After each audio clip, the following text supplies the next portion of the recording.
Hello everybody, this is System Chalk. I'm going to be giving you a guide to your first few turns of Dungeon of the Endless by Amplitude Studios. This is effective for version 0.3.6. Please keep in mind that this game is still in early release alpha, and so the information is going to be out of date depending on when you view this. Amplitude will be updating this game faster than I can produce videos for that.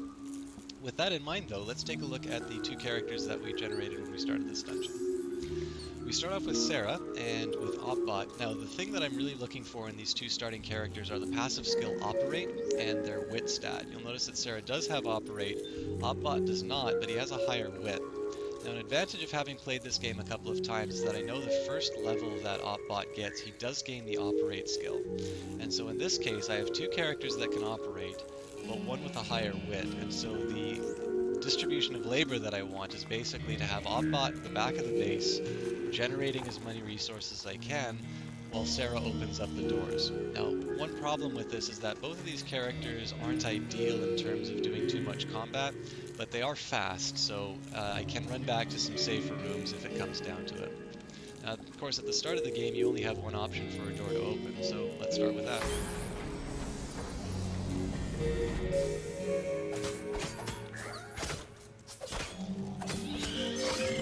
So you notice if you looked at the health bar in there, it's already down from, a little bit, 3/4 health on our way to half health with one monster. So that is definitely a less than ideal situation to be in for any hero. One of the reasons then for building a food replicator on this first floor is that my heroes need to build their survivability. And more importantly, I feel that the monsters that you'll encounter on the first floor are relatively easy to handle, even for heroes as weak as these. And so an investment in food production now means that you don't need to build food resource modules on later levels. And so once it becomes a requirement to build up some defensive structures, you have much more dedicated towards being able to build and maintain them than, let's say, trying to evenly distribute industry and food now, and maybe having your characters a little bit weaker than they should be. This isn't an ironclad argument. In fact, through my usual playthroughs, you can make a very good argument to say that I maybe overemphasize one resource over another. This is definitely, with later patches, a game that incentivizes having a more even distribution. But I do think in the first level, for my own playstyle, it is much more advantageous to feed your characters, get them built up, and that way they can sort of survive through not having enough defenses at the start, but become a lot stronger later on in the game when you sort of build up your industry to compensate. Now, this is an interesting room to start off in because I have two options for doors. I can't know what's going to be behind either of them, but one thing I would like to do is kind of have a long, unbroken chain as long as I can. When I do that, I create choke points, and so it makes it easier to defend.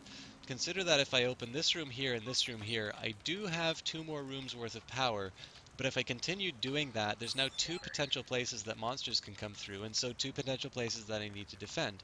I can always move back to this room here, but if I start getting these crystal giants or something like that that want specifically to attack my resource modules, all of a sudden I don't get the benefit from this that I did. I built this particular module on the first turn because that means every room that I move through I'm going to be generating some kind of resource. If I didn't have a character operating it, that would be at least 3 food per turn. And so let's say there were just 10 doors in this dungeon, which there aren't, there's going to be more. That's 30 food that I've gained from spending 10 industry on something. There's certainly very few things in this game that will give you that good of a trade-off. And if you think about what 30 food means, that's basically about 2 levels for a character that I get, not for free, but certainly at a very, very low cost. So, with that in mind, I have to keep this module up. I need to keep somebody working on it for even more resource generation, and I want to make my job easier to do that through basically opening as few paths to that room as possible. So let's see what's behind this door. Great, food's always good to get in the next room. There is a little bit of a decision that I need to make now. I don't have enough industry to build another food replicator, but of course the same arguments I just made before about getting as many turns on resource production can be made for this room right here. Now, an interesting thing that I can do now is break my 2 paths strategy. If I decide to dedicate this room to food production, production, and instead try to create a long unbroken chain along this side, if this is long enough, I get basically a room that's completely free from attack for however many turns that path goes. To give you an idea, if monsters were to be coming in through here, they're not going to make a beeline for the resource module. They're going to go straight for my crystal, which is going to cause the game to be over. Now, the one problem is that I think very few playthroughs have actually had two very long hallways, so I'm setting myself up for a big risk if I open that. So I'm actually just going to continue with my original strategy of making a long unbroken chain and basically hope that I get some nice choke point that'll keep this defensible. In this case here, really, I can move Sarah up one room, and I wind up defending with the same resources I would have anyway. But definitely in later levels where you're faced with many more rooms that have 2 or even 3 openings, it's a strategy that you might want to try employing just to keep a resource module defended for a little bit longer. But I'm really talking about something that's not going to happen yet. There is one thing I'm going to do, which is implement my original strategy from earlier on, which is to upgrade Opbot, make him the one working the resource module, and you'll notice that happens automatically. The game will always assign the character that will produce the most for you by default. And instead I'm going to get Sarah to open the rest of these rooms.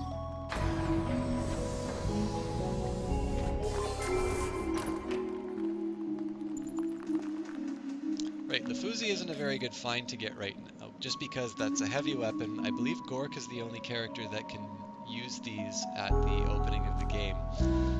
This is likely an indicator that this is the longest of the 2 paths, so this wasn't necessarily a bad idea to choose to continue going down this route.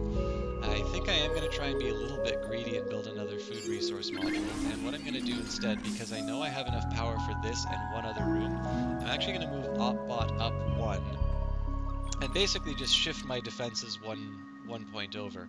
Again, I am eventually going to need to defend my rooms somewhere. This is a nice one because I have 6 potential defenses that I can build, not with the current industry that I have, but as I continue to open rooms. I can build one by opening one of these doors, so I'm guaranteed at least something for defenses. And as I continue to move through the dungeon, basically every 2 rooms that I open, I can build another defensive module if I have to. So I don't really want to do that. I am basically assuming that my 2 main characters are going to be defending it.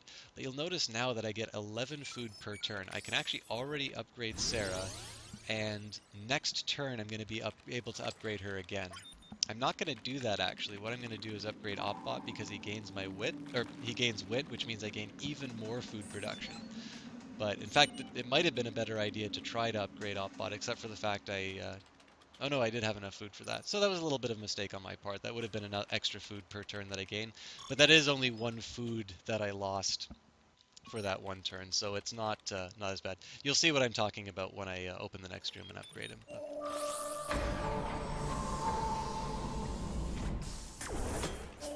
Right, here I'm actually just going to move up.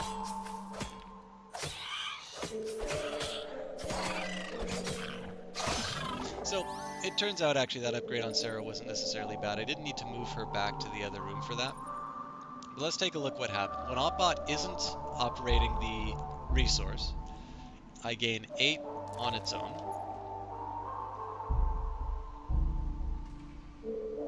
You can see now that Opbot is working it, I gain an extra 3 resources because of his wit. Now that I level him up, gaining another 2 wit, I'm up to 12. So where I was saying that I kind of lost 1 food, that was 1 turn where Opbot was not generating that extra food. Now, of course, it was a time where Sarah was a little bit more survivable. I could have, of course, moved her to the other room and out of combat, but, it's, I do think it was a little bit of a mistake on my part, but not a fatal one by any means. 1 food in the long run isn't going to be that big of a problem. Now, at this point here, I can take a look at Opbot and see that the next level is not going to gain any more wit. So at this point here, he does have this nice active ability which improves his DPS. Sometimes offense is the best defense in the sense that you keep the fight shorter and so less damage to the heroes. But at this point here, especially with such a large difference of 616 HP to 434, this is a point here where I really want to be improving Sarah. She's got all of the abilities that I want in a leading character. Improvements to speed, improvements to DPS, improvements to defense, and improvements to HP. And you'll notice that the values are usually the same or higher not be true. 4394. DPS appears to be better. Yeah. So DPS is really the stat that I'm looking for here. The fact of the matter is that Sarah's HP gain is not really that good. So in this case here, I'm really looking to end fights as quickly as possible, or at the very least get her out of there. Both speed and DPS are traits that are going to allow me to do that.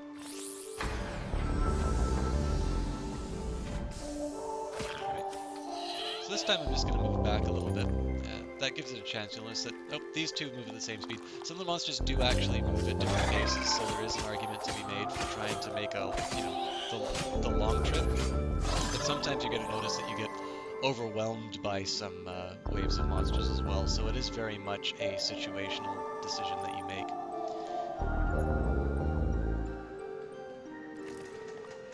Nothing really to be found in this room here. One nice thing is I just need one more dust and I'm going to be able to light it up again, which means I'm going to have to deal with relatively few monsters. I do have one more turn until Sarah is able to gain her next level as well, so I'm generally looking pretty good on this particular playthrough. Right?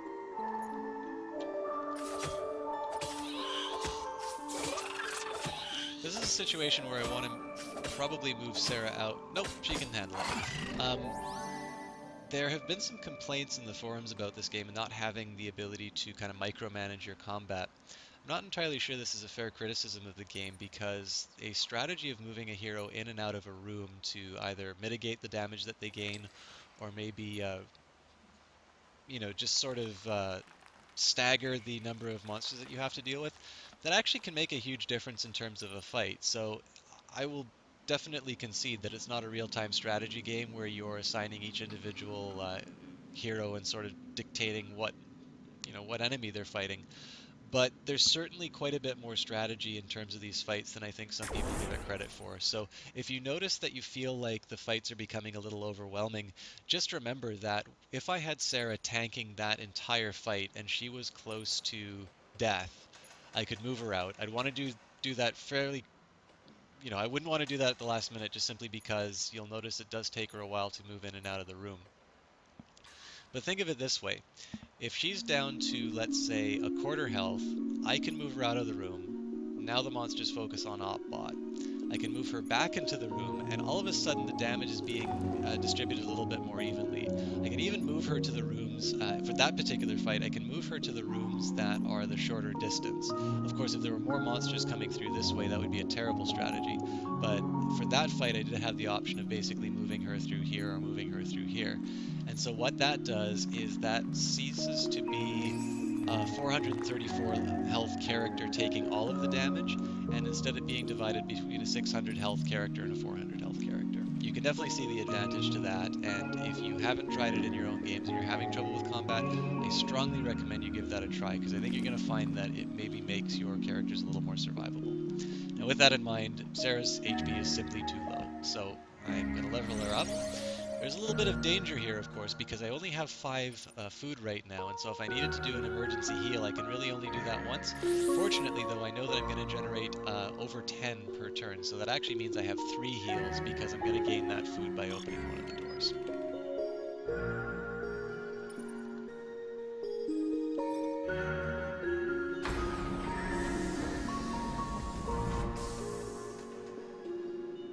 Okay. Again, I'm going to be a little cautious and just move all the way back.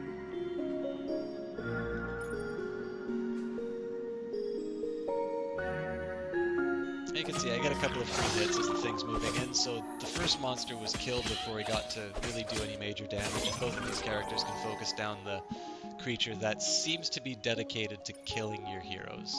You will notice that the monsters do have their own personalities. I'm not really going to get into that in this guide, because the intention really is to maybe explain why certain decisions are being made rather than kind of give you an overview of the monsters. But there are monsters that attack your defensive structures, there are monsters that will specifically attack your resource modules, there are ones that will do a beeline for the crystal, and really playing through the game is going to allow you to identify which ones they are. You'll notice as well that this strategy of kind of having one long unbroken chain has worked out pretty well. Now, once I do get to the end of the chain, I'm going to want to open this door first, then one of these doors, and then finally the second, because you'll notice if I started by opening this door here, I do gain some of the benefits of the chain. I definitely have a few powered rooms between me and these areas that can spawn monsters, but all of a sudden my real choke point is here, and it's going to take Sarah a fairly long time to move back to this area, as opposed to, let's say, here, where I only have 2 rooms of monsters that I can potentially contend with, and I can also move op-bot to maybe shorten the time where I get to a defensive position. You'll definitely see how this strategy kind of falls apart. Right now, actually, I've hit a dead end.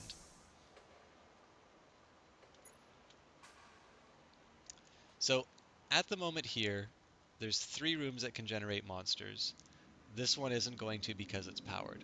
If I open it here, I either need to power this room down, now creating 4 that can open at this point, so I can power this and make sure that I don't have any monsters generating closer to the resource module. That's just not a very efficient way of me using my power. So because this is already a room that can generate monsters, it makes sense to open up this one, because I haven't really lost anything in terms of choke points. I can still fight here. The industry is a nice pickup. It's not necessarily going to change my strategy at all. Thing to remember is that resource modules and defensive modules are not going to follow me to the next floor of the dungeon. I've got 9 doors open already, so there's still a few more rooms to explore, but definitely nothing that I think is going to require heavy defenses. It's a good idea to just keep, stockpiling that industry until I really need it. And at this point here, again, the structure of my defenses really haven't changed. I'm probably not going to be fighting stuff inside here. Definitely not going to be fighting stuff inside here. This is my most likely point of defense. And again, anything spawning in these rooms here doesn't fundamentally change the fact that this is the place where I want to be doing my fighting.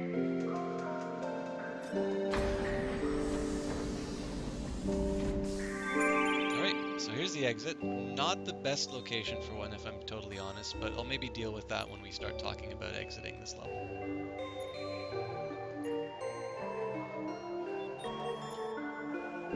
Now I get 1 more dust and I'm able to extend my reach a little bit, but you'll notice this has come a little too late. If I extend the reach out here, I still kind of need to contend with this. So the advantage of gaining 1 more dust, hopefully in the next room, is that I can at least delay the fact that my chain all of a sudden starts here once I open one of these doors. But the point is going to be coming that suddenly these aren't as viable of defensive rooms anymore, simply because monsters can potentially spawn through here.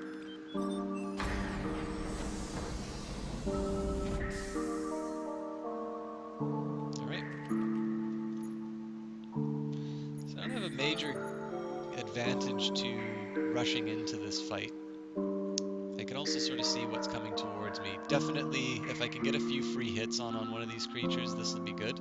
I might even consider sort of kiting them into the next room once they get it. That's probably not going to do that much, though, because they're all stacked up now. And here I'm definitely going to use this DPS improvement. I'm still probably going to need to pop a heal on him. Nope, that was really fortunate. See, this is one thing, is that a heal is going to keep your character from dying 1 turn, but that's 5 food that basically you blow for that turn. In contrast, if you can wait it out a little bit, your heroes are going to heal back to full health at the end of a fight. Now, I've already invested a lot of food into both of these heroes, so if I lose one of them, that is an absolute disaster for me.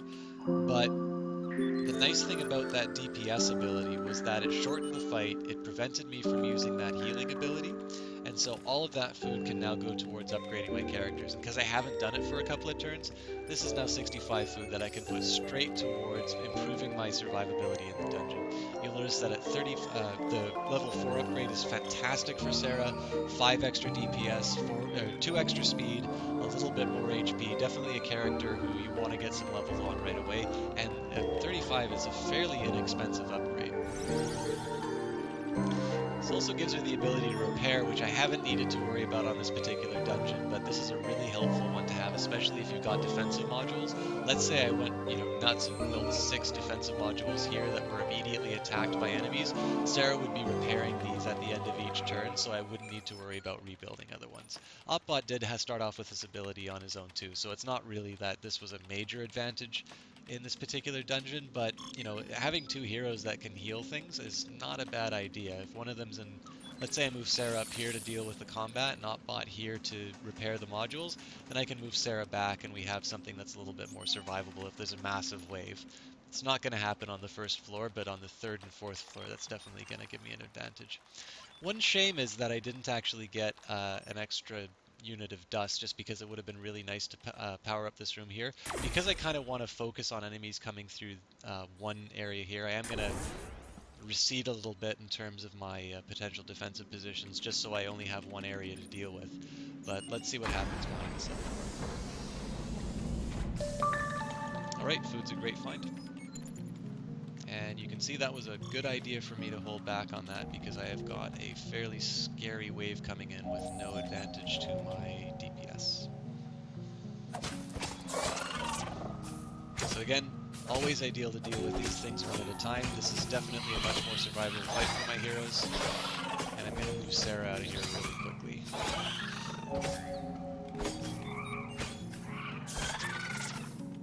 Okay, I'm going to try and peek Sarah in. As long as it doesn't start attacking her, this is clearly to my advantage. So you kind of got to see how that strategy of moving a hero in and out went. Opbot had all of his health available. Sarah was getting near death. She would not have survived that fight with that one unit there. So moving her out for a little bit, letting Opbot tank it, and then bringing her back in to make sure that the fight was ended quickly was a way that allowed me to prevent, or just to not waste some food on keeping my heroes alive. Let's compare the advantages in terms of these upgrades. I need to spend 53 food to give the, some nice benefits to Sarah. Definitely that extra DPS would help. Let's compare that to spending 37 food on Opbot. It is a less than ideal upgrade, I will admit. The 3 DPS isn't that great. Defense is okay, but of course Sarah has been tanking a lot of the damage. So there may be an argument to waiting the extra turn, but the way I think about it, it's not really... The best way to say this is, it's not quite enough to justify the difference. It is 20 food, but when you think about it, the difference of 3 DPS isn't really worth the 20 food. This is definitely a hero that I want to be a little more equitable in terms of the distribution with, and it actually brings me closer to a wit improvement, so it's probable that I'm going to be increasing Opbot again next turn anyway. This could turn out to be my undoing in this dungeon, because definitely I have stressed how important DPS in this particular set.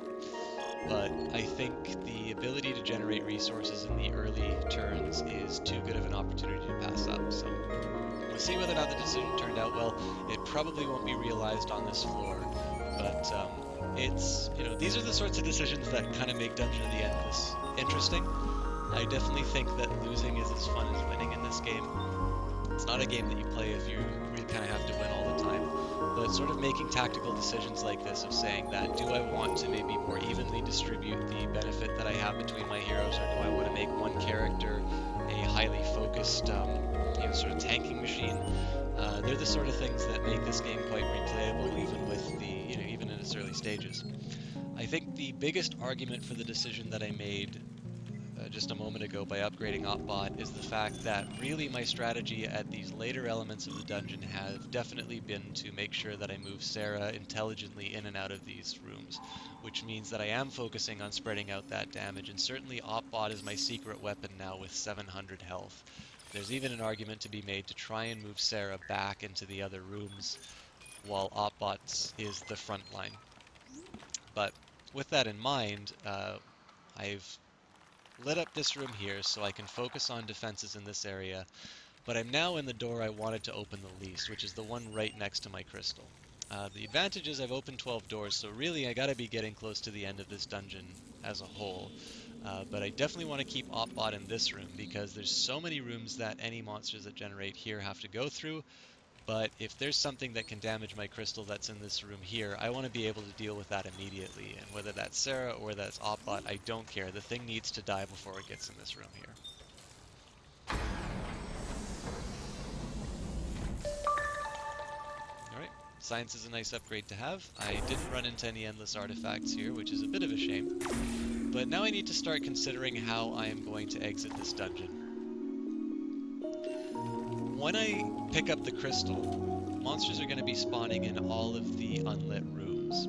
Now, my character carrying the crystal is going to be encumbered. The biggest thing I want to look at is who has the faster move speed. This is unquestionably Sarah. I'm not entirely sure if I can use her active skill while she's carrying it. I'll actually take a look while I'm doing that run to see whether or not I can. But the decision I need to make is, can I successfully run the gauntlet when monsters are spawning from these two rooms to get to this area here? If I can, that means I basically get an unbroken path, with the exception of the final crystal room, to go through. If I don't think I can handle it, it means that not only do I contend with the monsters that generate here, but I have to contend with sort of the monsters that would have generated in those rooms I didn't light before.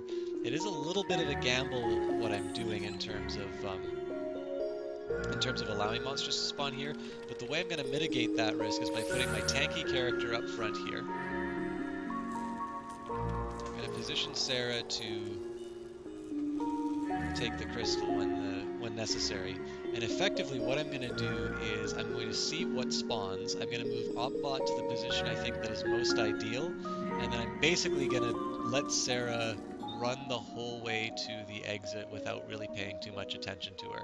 As long as the crystal bearer gets to this room, uh, the everything else carries through in the dungeon. My food goes through, my science goes through, my industry goes through. My dust does not. So if there was a merchant, I would want to have spent all that money on the dust, assuming that I, was okay with powering down those rooms. But that's not an option available to me right now. So effectively, the strategy for this exit is going to be I keep a hero here to sort of slow down the progress of any monsters here. If there aren't any monsters that spawn, I immediately move him at this critical point here and basically keep Opbot alive as long as possible so Sarah can get to the final destination. Doesn't matter how low Opbot's health is, as long as he lives, I've successfully passed the dungeon. So, I've kind of set this up enough. Let's see how the strategy works. Alright, and it appears I can use her active ability, which I'm going to hit right now. Okay, so nothing spawned in a scary place for me, so I'm going to move Opbot up right away.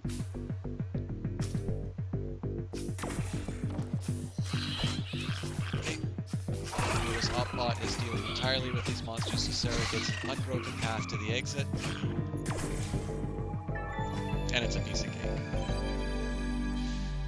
So, game gives you some stats about how you handled the level. Obviously, it was optional for me to open all 13 doors, but as you can probably have guessed from how I started this video, every door that I open is going to be more food resources. It's why I built that resource module to begin with, and you can see that I've got a great endowment of science and industry, so if I run into an endless artifact, if I notice that the monsters are getting stronger than I want them to be, I've got the ability to build basically 10 turrets at a moment's notice, and I can research effectively any module that I can run into the endless artifacts.